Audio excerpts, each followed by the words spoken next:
ദേശീയ തലത്തിൽ ഒറ്റപ്പെട്ട് DMK പണി വാങ്ങി ഉദയനിധി സ്റ്റാലിൻ. നോക്കാം വിശദമായി.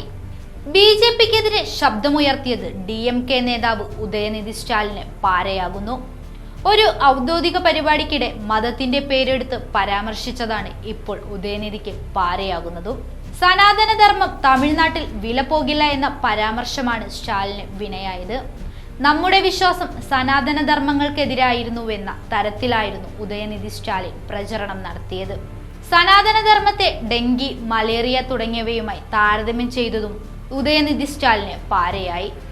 പരസ്പരം സഹവർത്തിത്വത്തോടെ ജീവിക്കുന്ന ജനങ്ങളെ തീവ്രവാദത്തോട് അടുപ്പിക്കുന്ന ആഹ്വാനമാണിതെന്നാണ് BJP തമിഴ്നാട് സംസ്ഥാന അധ്യക്ഷൻ ഉദയനിധിയുടെ പരാമർശത്തോട് പ്രതികരിച്ചത്. AN ഷംസീർ ഗണപതി ക്ഷേത്രത്തിനെതിരെ നടത്തിയ പരാമർശത്തിന്റെ മറ്റൊരു മുഖമാണ് ഇതെന്നാണ് പൊതുവെയുള്ള വിലയിരുത്തൽ. സനാതനധർമ്മം തമിഴ്നാട്ടിൽ നിന്നും ഉന്മൂലനം ചെയ്യണമെന്ന ഉദയനിധി സ്റ്റാലിന്റെ പരാമർശം തമിഴ്നാട്ടിലാകെ കോളിളക്കം സൃഷ്ടിച്ചിരുന്നു. കൂടാതെ സമൂഹത്തിൽ ഭിന്നിപ്പ് സൃഷ്ടിക്കാൻ ഇത് കാരണമാകുമെന്നാണ് BJP തമിഴ്നാട് അധ്യക്ഷൻ പറയുന്നത്. ഉദയനിധി സ്റ്റാലിന്റെ ഈ പരാമർശത്തിനെതിരെ നിയമ നടപടി സ്വീകരിക്കണമെന്നാണ് ഗോവ മുഖ്യമന്ത്രിയുടെ ആവശ്യം. അതേസമയം സംഭവം വിവാദമായിട്ടും ലോക്സഭാ കക്ഷി പ്രതിപക്ഷ നേതാക്കളായ രാഹുൽ ഗാന്ധി, മല്ലികാർജുൻ ഖാർഗെ എന്നിവരിൽ നിന്നും പ്രതികരണം വന്നിട്ടില്ല.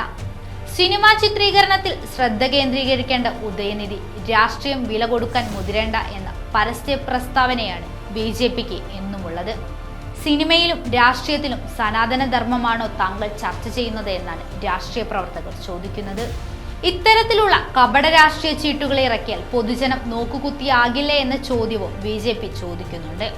പൊതുജനങ്ങളുടെ ഭരണം പിടിക്കാൻ BJPയെ കുത്തിനോവിക്കുന്നത് ശരിയല്ല എന്നും BJP കേന്ദ്ര ഘടകം പറയുന്നു. സ്റ്റാലിന് സ്ഥാനഭ്രംശം സംഭവിക്കാറായില്ല എന്ന ചോദ്യമാണ് BJP രഹസ്യമായി പരിഹസിക്കുന്നത്.